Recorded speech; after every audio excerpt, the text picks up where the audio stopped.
回憶昔日奮鬥時刻，分享人生光輝片段。我的光輝歲月。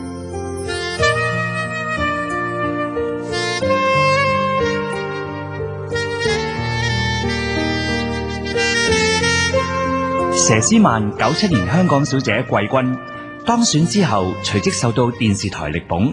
99年已經成為電視劇《雪山飛狐》女主角。2000年憑10月初5的月光祝君好一角，奠定佢女主角嘅地位。首次獲得我最喜愛電視角色獎，同時並同埋張智霖得到我最喜愛的拍檔獎。自此之後，佘詩曼喺事業上一帆風順，演出嘅電視劇大受歡迎。好似《酒是故鄉醇》、《洗冤錄二》、《帝女花》、《金枝玉葉》、《鳳凰四重奏》、《宮心計》、《公主駕到》、《天與地》等等，甚得觀眾喜愛，獲獎無數。其中《鳳凰四重奏》更令佢登上視后寶座，而《公主駕到》不但令佘詩曼成為2屆視后，更加成為2011年亞洲視后。其實多年嚟，佘詩曼喺新加坡、馬來西亞、韓國以及中國大陸同樣得到唔少獎項同埋殊榮，難怪贏得電視劇女王美譽。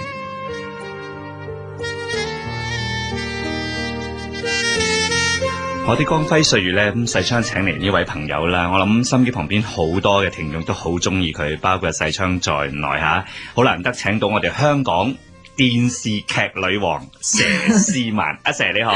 Hello， 大家好，細昌你好。多謝阿佘先吓，知道你好忙啊，都嚟同我哋做呢一個我的光輝歲月。嗱，我自己咁睇，阿佘唔知你同唔同意啦吓。佘詩曼嘅光輝歲月喺我哋觀眾心目中所知道呢，首先就係由你97年參選香港小姐而攞獎開始嘅，都可以咁講。認同係嘛？但係嗰一時呢，因為可能太新啦，咁變咗其實佢話俾我聽，宣布第3名季軍係佘詩曼，咁我已經覺得係一個解脫嚟嘅。點解呢？因為 training 咗成2個月，其實嗰段時間都幾辛苦，同埋對一個10幾20歲嘅女仔嚟講係好唔習慣嘅。係。終於都叫做攞到獎啦，入咗3甲啦。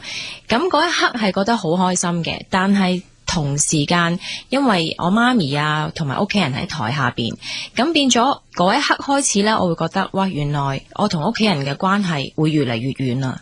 因為就算佢嚟恭喜我，都唔可以上台恭喜我，真係事實上係咁樣咯，即係咁多年。因為後來呢，再加入埋呢個電視圈之後呢，係啊，就算話可能住埋一間屋，都未必有時間見到面，係咪啊？好少啊，加上媽咪因為喺美國嗰邊住啦，通常都係半夜3更，可能我收4、5點翻去沖個涼，咁啊翻6點又唔瞓得，又唔夠時間，咁我就會打個電話俾媽咪傾下長途電話，即係呢一個就係我哋唯一嘅時間咯。嗱，聽阿佘咁講就知道咧，雖然我哋今時今日咧個個都覺得哇，佘詩曼喺呢個電視圈個成績或者成就非常之高或者非常之好，但係原來咧當中付出嘅代價都非常之大噶吓。嗱，當選港姐就成為你喺事業上啦吓，或者人生上嘅其中一個光輝嘅片段啦。咁但係我睇佘詩曼吓呢10幾年嚟喺呢個電視圈發展，即係事業上嘅光輝咧，真係一浪接一浪嘅。我諗我係好好彩啊，因為喺我未卸任嘅時候，已經叫我去 casting 呢個雪山飛狐。嗰陣時其實佢就係問我，有套劇試鏡，你去唔去啊？咁我就去啊咁樣。咁其實咩都唔知嘅，拍劇係乜嘢啊，其實冇訓練過㗎嘛。係啊，冇啊，只係好好奇咯，乜嘢都咁就去啦。點不知一 casting 開始嗰日就原來一路拍劇拍到而家。同埋呢 casting 嗰個仲係女主角苗若蘭吓，係啊，一個新人完全冇受過呢個演藝嘅訓練吓，好驚㗎嗰陣時。第一日開工嗰日點呢？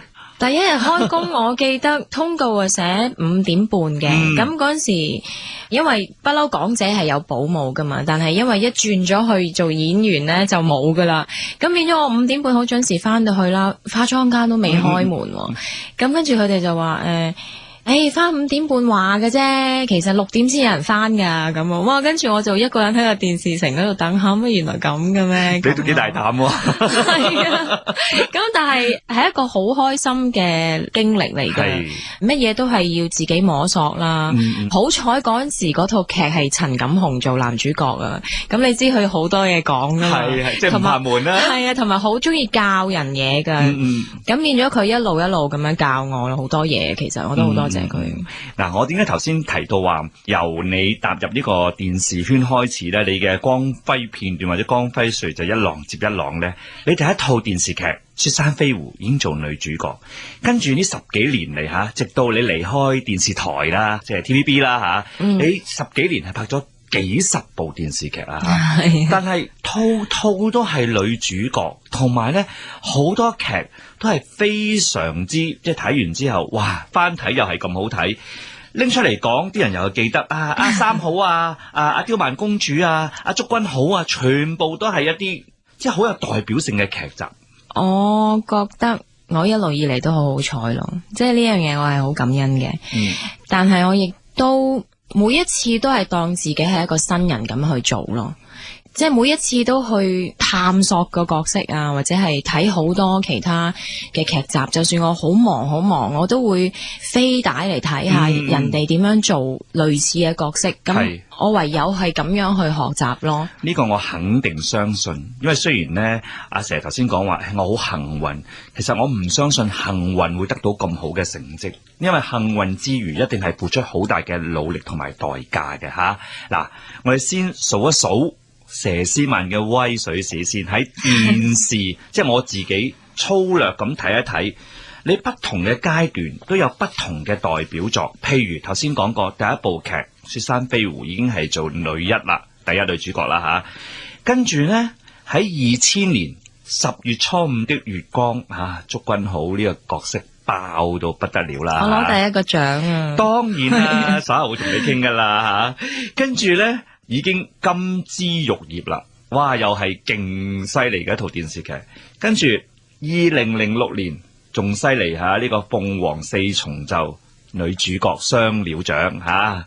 好啦，07年仲有火舞黃沙，唔講唔知呢套劇呢，仲去參加美國嘅艾美電視獎喎。係，我都好 surprise 仲有未完09年宮心計，仲有絕代雙驕吓。10年公主駕到，又攞視后。嗱，其實唔數嘅唔係表示話唔好，喺有啲譬如過渡嘅年度，01年到03年，我哋睇過西關大少啦，酒是故鄉醇啦，洗冤錄2啦甚至你離開無線前嘅一套，我記得好似係即係做個花家姐，係咪？係，即係每一套劇都好有代表性。其實幸運呢，就係話，我覺得係你可以演到好多好有代表性嘅劇。而喺演劇裏邊，你能夠拿捏到個角色出到嚟，呢個呢，唔係靠幸運，係靠你自己。但係其實每一次我都係戰戰兢兢嘅，唔會一開始接到個角色就哇得啊，呢個我有信心去演，一定好咁樣咯。尤其是啱啱開工嗰個人禮拜，我都會同導演啊、監製啊，會問佢哋點啊，得唔得啊？係咪咁啊？方向係咪咁啊？即係我都好擔心㗎咯。其實咁，我覺得做演員都係一件好事嚟嘅，咁樣即係唔好太過有自信或者係太過驕傲咯。係，即係呢樣嘢，我覺得新人嚟講咧係應該學習。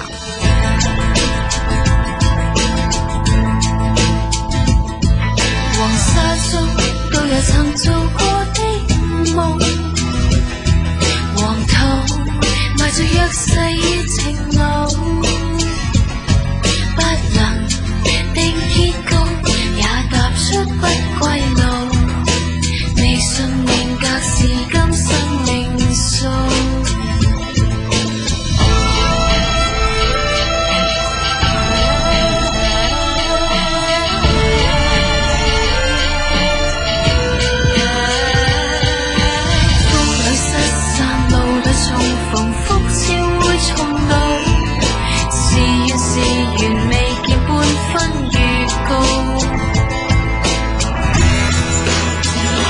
黃沙伴我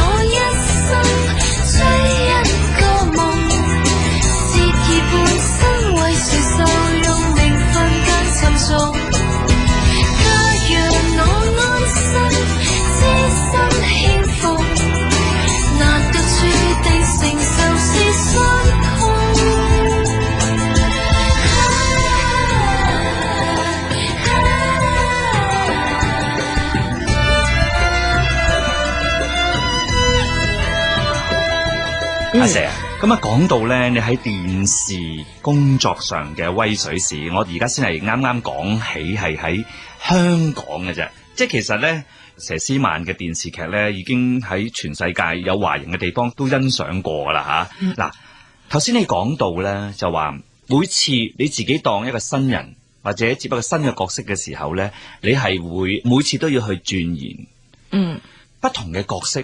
咁多年嚟啦，我頭先數過一啲劇集，個角色都係有特色嘅。咁你自己係咪每一次都會擺好多心機落去塑造嗰個形象啊，嗰個角色嘅呢？我會盡量咁樣做，但係因為嗰陣時開嘅劇集實在太密啦，即係可能呢一部劇未拍完，臨最後尾嗰個零兩個禮拜已經係搭住開第二部劇噶啦，咁變咗我天書都要可能係坐車嗰陣時睇啊咁樣，咁我會盡量去諗咯。咁但係因為喺有限嘅時間同埋資源上面，因為我不斷 output 啊，其實冇 input 嘅個人，付出太多啦。係啊，咁我就會問咯，我會好歇斯底里咁樣問個編審啦，你講多啲俾我聽，即係聽嘢係會入耳噶嘛，咁變咗監製啦，不斷咁同我講，咁我就會自己會諗咯。好彩我以前係好中意睇劇集或者電影嘅，咁變咗我 recall 翻啲嘢出嚟咧，我就不如今次試下用呢個演員嘅演繹方式啦咁樣。咁我不斷都係咁樣做緊咯，以前。咁但係直至到近年啦，可能多啲時間嘅時候，就會多啲時間 prepare 個角色咯。係。但係喺個過程裏邊咧，我諗一定要克服好多問題啦。你唔介意我講啊？初初睇你做電視劇咧，其實真係一係由零開始噶嘛。係啊，唔係叫做有演技嘅，可以話零演技係靚樣搭救嘅，啱唔啱啊？但係睇住你慢慢進步啊，啲演技慢慢嚟。仲有一樣嘢就係初初阿佘把聲咧有少少雞仔聲噶，係啊，呢個做電視劇好大忌噶。但係你已經全部係克服咗嘅，你係知道自己嘅問題喺邊度。冇得唔知啊，因為呢個世界好現實嘅，你一唔得就叮你噶啦。當其時拍完《雪山飛狐》啦，啲人話好雞仔聲，哇！所有報道都係咁樣寫，咁跟住哇，點解咧？死啦！點解咁樣咧？咁啊，好多前輩就會教我咯。咁佢就話：喂，讀報紙啦，你不如朗讀，日日喺屋企。有啲前輩就話佢啦，喺屋企講粗口啊！你大聲講粗口喺屋企。咁我話黐線，人哋要我黐咗線啊！咁佢話：咁你讀報紙啦咁。咁我就真係每日讀半個鐘頭。我諗我讀咗幾個月到啦，咁跟住就好少少。我嗰陣時好驚啊，我唔熟悉嗰個環境啊，所有人我都唔識，工作性質我又唔熟悉，咁變咗所以捏住把聲講嘢。其實幾時我會覺得有少少進步呢？就係10月初五的月光之後啦，因為嗰陣時真係得到有部分人嘅認同之後，個人就會有翻少少信心咧，咁就會放膽啲講嘢咧，就唔會再捏住個喉嚨咯。咁所以啲人就會覺得哇，好大進步咯。其實信心好緊要。所以你講到10月初五的月光咧，我自己就覺得咧係佘詩曼喺事業上嘅另一個光輝片段同埋歲月嚟嘅吓。港姐係第一個光輝歲月吓，跟住咧。呢套劇令到大家都認同佘詩曼嘅演技，同埋呢個角色到而家可能有隻歌配合啦嚇，祝君豪啦，阿 Chilam 成日唱呢隻歌啊，亦都係佢嘅代表作啦嚇。咁同埋你之前講過，呢個劇都係你喺呢個電視圈第一次攞獎嘅角色。係啊，冇錯。因為同阿 Chilam 兩個咧就得到嗰個年度你哋即係萬千星輝台慶嘅我最喜愛的拍檔獎。係嗰年台慶係攞咗2個獎咯，我直頭開心到飛起啊！真係，因為第一次啊嘛。係啊，即係冇諗過，即係個階段咧，好似太快啊！好短時間咋？之前嗰年仲俾人踩緊啊，跟住年尾就攞獎啊，咁變咗我會知道啦，係呢個世界係冇不勞而獲噶，你一定要去揾到你嘅弱點同埋缺點去更正佢，先至會有進步咯。會唔會因為係咁嘅關係咧，令到你真係叫做開竅？我哋以前即係一路都講吓，開竅嘅意思，演戲開竅，做人都開竅。唔係㗎，其實因為我拍完10月初五的月光嗰陣時，只係突然間有煙花咁樣爆一爆咯。咁但係其實我都唔識乜嘢叫做演戲，或者係我都未熱愛演戲嘅，直至到係《酒是故鄉醇》呢一套劇集，我自己覺得喺嗰陣時我係開竅嘅。因為嗰陣時一 TVB 吹風吹得好勁，就話喂，呢套劇呢係全外景實景拍攝嘅。咁跟住哇好吸引喎，聽到跟住我係敲珍姐房門，我同佢講，我話珍姐，我真係好想拍呢套，你可唔可以俾我拍咁樣？咁跟住佢好好咁佢俾咗我拍。因為外景我哋去咗內地先啦，拍完之後先翻嚟拍廠，再翻去拍外景。咁變咗一開始呢，我就會喺嗰個橫水島嗰度拉嗰個時候，我會真係感受到我自己係黎順風呢個人，即係我直頭喺嗰個環境度，我唔着鞋，我係周圍行嗰啲木筏嚇，係啊，即係攤喺啲草地嗰度啊。咁我會覺得哇，我係完全代入咗嗰個角色。嗰次我覺得係好好玩咯，跟住之後我就好中意演戲啦。我覺得原來演戲係要代入角色噶，即係呢個係好緊要咯。以前係唔識噶。神酒一杯，曾是你與我的一定，別講一聲，不想破壞地上平靜。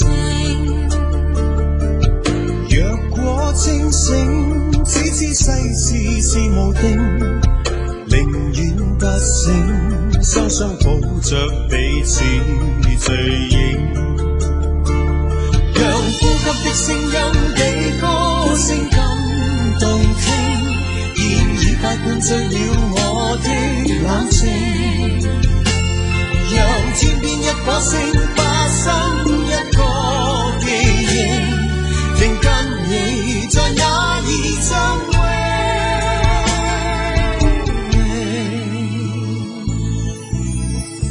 纏繞不清，難道已暗暗的注定？如此風景，酒醒過後欲變難認。沒應不應，即使背負或承認。難得溫馨，一起醉掉剩下餘味。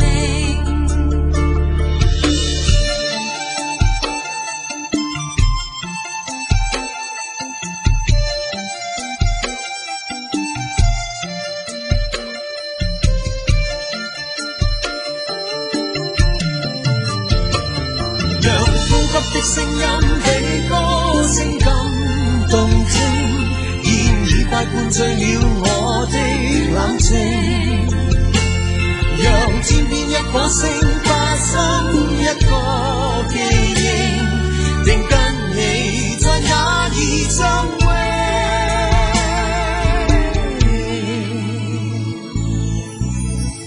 常酒一杯，而為了每次的約定。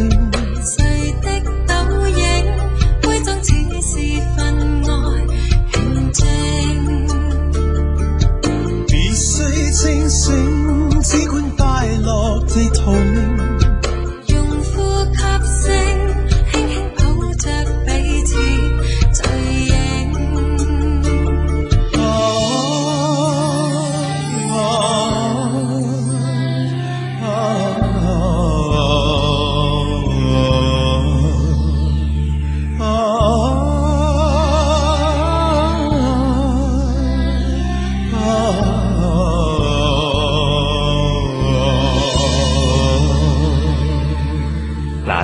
咁啊，聽你講啊，酒是故鄉醇先至真真正正令到你去開竅吓，對演戲嘅喜愛啦吓。不過無論如何咧，我都係要提翻10月初5的月光噶。咁啊，令到你咧，除咗話喺電視劇方面發展之外咧，就殺多條嘅唔好用血路啊，揾錢之途啦。就多條電影，好開心，電影路啦嚇。係啊，嗰陣時好開心啊，即係發夢都冇諗過可以做到電影女主角嘅，仲喺我入行咁短嘅時間裏邊，都有少少經歷嘅，就係因為嗰陣時我拍緊即係 TVB 嘅劇集嘅，中間係度期出去拍電影咯。咁嗰段時間其實基本上係日頭可能拍 TVB。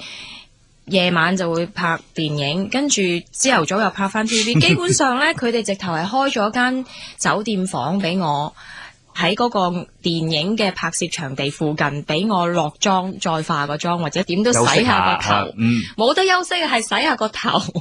即係因為我要轉妝啊嘛，我記得有一次我翻到去TVB， 佢哋幫我 set 咪嘅時候，我企喺度揸住本劇本，佢幫我 set 緊咪嗰陣時，我突然間本劇本嘣跌咗落地下，我先醒一醒，原來我瞓着咗啊！企喺度都瞓得着啊！即係嗰段時間係好攰，但係好開心同埋好珍惜嘅，因為第一次可以做電影嘅女主角嚇。嗱，咁啊過往咁多年拍嘅電影唔多嚇。主要咧，如果喺香港嚟講，我大概睇過係6-7部啦嚇。除咗客串之外咧，全部都係又係女一喎，第一女主角喎。呢個其實唔容易喎，佘詩曼。好幸運咯，太客氣啦。嗱，咁都係翻嚟電視啦，因為始終咧，我一開頭都介紹啦，佘詩曼已經係咧電視劇女王啊！呢個唔係我嘅稱號啊，係外界俾你嘅一個稱呼。你有冇聽過咧？我冇喎，係咩？有咩？電視劇咩啊？女王啊，咁犀利！係啊，你係真係當之無愧，因為咧，我睇翻所有你嘅電視劇嘅資料，頭先我都講過啦，你拍過好多係好經典、好有代表性，亦都好受歡迎同埋好高收視嘅電視劇，同埋咧，你憑住好多嘅劇就攞咗好多嘅獎，嗰啲獎咧，我唔能夠喺呢度數晒出嚟，因為數晒出嚟夠鐘。咁但係咧。大話香港攞視后攞過2次嚇，攞啲拍檔獎又攞過幾次，跟住呢又攞埋嗰啲馬來西亞、新加坡啊、韓國啊，甚至頭先提過咧嚇，有一套叫做《火舞黃沙》嚇，仲參加美國嘅電視艾美獎去提名女主角嚇，係啊 surprise， 真係好犀利咯嚇。其實今時今日嚟講嚇，諗翻過往咁多年，我哋唔好逐一個獎數啦。除咗第一個獎，你話好開心，甚至初5嘅月光，但係到而家啦，今年係2013年啦，已經攞咗無數嘅獎，自己嘅心態心情係點樣咧？佘詩曼好似過眼雲煙咁啊！而家睇翻，但係當其時嗰個心情係每一次都好興奮咯。我諗尤其是真係06年啦，喺同一日同一個頒獎禮裏面攞晒2個大獎啦，嗰一刻我係好難忘，我真係以為我攞完第一個獎係冇噶啦。我當時都係咁諗噶，真噶，我有睇直播啊，冇試過係俾晒同一個人噶，我心諗又冇啊，今年咁樣咯，即係都好唔開心嘅。其實後尾突然間叫我名，我直頭我唔敢相信呢個事實咯。我諗呢一晚係我好難忘嘅一晚嚟嘅，係啊，即係好似終於都達到我目標啦。即係可能咧當時嘅目標啫，係當時嘅目標。因為今時今日咧，我估佘詩曼有另外一啲嘅目標。因為正正我都想問你就話，喺呢個電視圈，只係短短10幾年時間，你攞嘅獎係多過人哋幾生幾世，有啲人做一世都攞唔到一個細獎，係嘛？其實嚟緊你自己喺呢個電視圈啊，或者叫電影圈、娛樂圈，有咩目標呢？喺攞獎方面先，攞獎方面係冇嘅，冇再有任何目標啦。因為我唔想俾自己咁大壓力，即係因為我之前10幾年啦，我都係真係乜嘢都唔理嘅，屋企人我唔理，我朋友唔理，咩都唔理啊！我淨係做嘢，我嘅事業係最緊要啊！咁變咗我好大壓力啊！其實我覺得點解我離開咗公司之後啦，呢2年我會俾自己真係唞下咯，真係 refresh 下我自己，我成個人想放鬆啊，順便充下電係咪？係啊，即係我先至感受到乜嘢叫做放鬆啊！我係10幾年嚟未曾試過咯。啱啱我3月完咗約到而家，我都係冇拍劇集嘅。咁變咗我喺呢段時間，我係好享受我同我個朋友同我屋企人嘅所有嘅相處咯。咁呢一樣嘢我係好 enjoy 嘅，係咁。但係畢竟我諗都休息咗差唔多半年啦，都係我重新出發嘅時候咯，應該。斷呼叫我劃破，寧靜我的心下墮，再難過，講不出愛沒結果，口和唇緊緊閉鎖。